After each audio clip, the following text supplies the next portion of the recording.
एक रूम बना होता है, उस रूम से एक गंदी बदबू आती रहती है। राहगीर जो होते हैं गाँव के, वो उस रास्ते से गुजरते हैं। बदबू इतनी ज़्यादा होती है कि जो गाँव वाले होते हैं, वह उस रूम को खोल कर देखने के बाद जो भी गाँव वाले होते हैं, उनके पैरों तले ज़मीन खिसक जाती है। उस रूम के अंदर कुछ ऐसा होता है कि एक शख्स की लाश होती है, नग्न अवस्था में, बट उसका सिर नहीं होता है, जिससे और भी ज़्यादा हैरान और परेशान करने वाली चीज़ थी।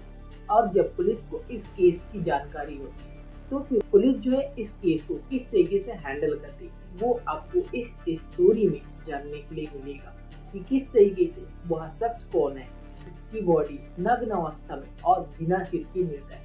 और आपको ये भी पता चलेगा कि वो शख्स का स्नान कैसे किया जाता है और भारतीयों तक कैसे पहुंचा जाता है। तो चलिए कहानी और घटना को डिटेल में जानते हैं। सबसे पहले अगर आप चैनल पर नए हो तो चैनल को सब्सक्राइब कर लीजिए एंड वीडियो कहाँ से देख रहे हैं हमारा अपना प्यारा सा नेम एंड सिटी नेम बताना ना भूलिए।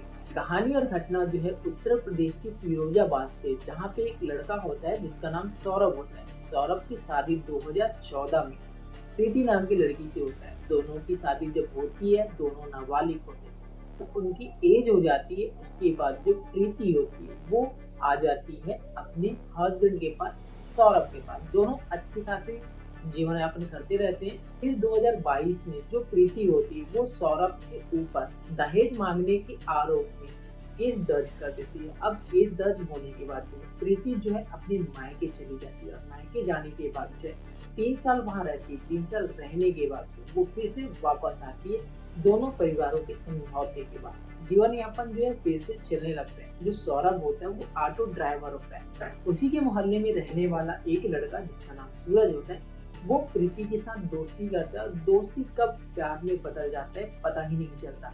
अब जो है दोनों के बीच का रोड़ा बन रहा था सौरभ, क्योंकि उनको मिलने जुलने में बहुत ज्यादा प्रॉब्लम हो रहा था। इस वजह से प्रीति और सूरज जो है मिलके प्लानिंग बनाने के बाद सौरभ को हटाने की कोशिश करते, बट उनको सही टाइम और सही जगह नहीं मिल पा रहा था। लेकिन अचानक जो है सौरभ 9 जनवरी 2026 के दिन अपनी पत्नी को बोलकर जाता है कि मैं गांव के बाहर जो जंगल में रूम है वहां सोने जा रहा हूँ। अब जो है सौरभ चला जाता है, बट जो पत्नी प्रीति होती है वो अपने बॉयफ्रेंड सूरज को सारा चीज बता देती है कि जो सौरभ है वो गांव के बाहर जो जंगल है वहाँ रूम में सोने जा रहा है। इससे अच्छा मौका नहीं मिलेगा उसको मारने का, और मारने के बाद उसके शरीर को छुपाने के लिए। तो फिर सूरज जो है पहुंच जाता है उस रूम पर जंगल के जहाँ सौरभ सोया होता है। जो सूरज है वो सौरभ के पास पहुंचता है, गमछे से उसके गले को गमछे से दबा देता है, तब तक दबा के रखता है जब तक सौरभ की सांसें न थम जाए। उसके बाद जो धारदार हथियार से उसके सिर को काट के उसको बोरवेल में फेंक देते हैं वहीं पर, और उसके शरीर के सारे कपड़े को निकाल देते हैं। अब वहां से वो भाग जाते हैं। भागने के बाद जो है 11 जनवरी 2026 के दिन जब गांव के लोग उस रास्ते से गुजरते तब देखते हैं कि वहां से बदबू आ रही है। और बदबू को जब फॉलो करते हुए जब उस रूम का दरवाजा खोलते हैं तो उनके पैरों तले जमीन खिसक जाती है, क्योंकि वहां नग्न अवस्था में एक लड़के की लाश होती, बट उसका सिर नहीं होता। ये और भी हैरानी वाली बात थी कि गांव में ही 10 जनवरी 2026 को एक लड़के का गुमशुदगी का रिपोर्ट आया होता है। वो रिपोर्ट होता है सौरभ का ही। पुलिस को इतनी जानकारी मिलने के बाद पुलिस उस रूम पे पहुंचती है, बॉडी को बरामद करती है। बरामद करने के बाद से जो गुमशुदगी की रिपोर्ट दर्ज हुआ रहता है उनको बुलाया जाता है। वहाँ सौरभ के भाई और उसकी पत्नी को बुलाया जाता है, बट शिनाख्त कैसे होगा क्योंकि वहाँ पे सिर नहीं था, बॉडी नग्न अवस्था में थी। बहुत ज्यादा टफ था ये केस। फिर उसके बाद जो है सौरभ के भाई जो है उसको शिनाख्त करते हैं, क्योंकि सौरभ के हाथ पर एक टैटू था ओम नाम का। हाथ पर टैटू देखा जाता है। टैटू मिलने के बाद जो सौरभ का भाई कंफर्म कर देता है कि ये सौरभ ही है।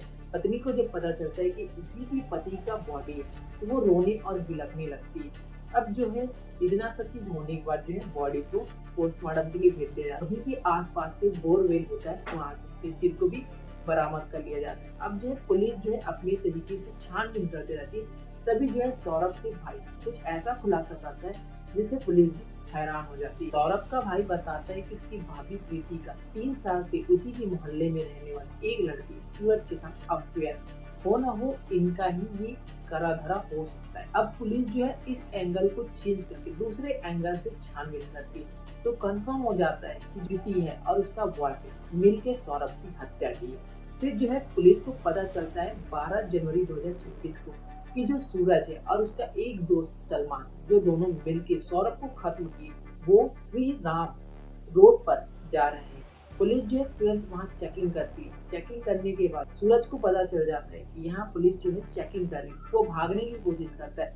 पुलिस जो है इनकाउंटर करती है। सूरज के पैरों पे गोली लगती है और जो उसका साथी होता है सलमान, वो भी भागने की कोशिश करता है। उसको भी हिरासत में ले लिया जाता है। उसके बाद उसको हॉस्पिटल ले जाया जाता है। हॉस्पिटल ले जाने के बाद जो ट्रीटमेंट चलता है सूरज का, उसके बाद पुलिस के द्वारा कड़ाई से पूछताछ होता है। तो फिर जो सूरज टूट जाता है और बताता है तो सौरभ की पत्नी है, उसी ने बोला था अपने पति को मारने के लिए, इसलिए वो ये सब चीज किया था उसके लिए।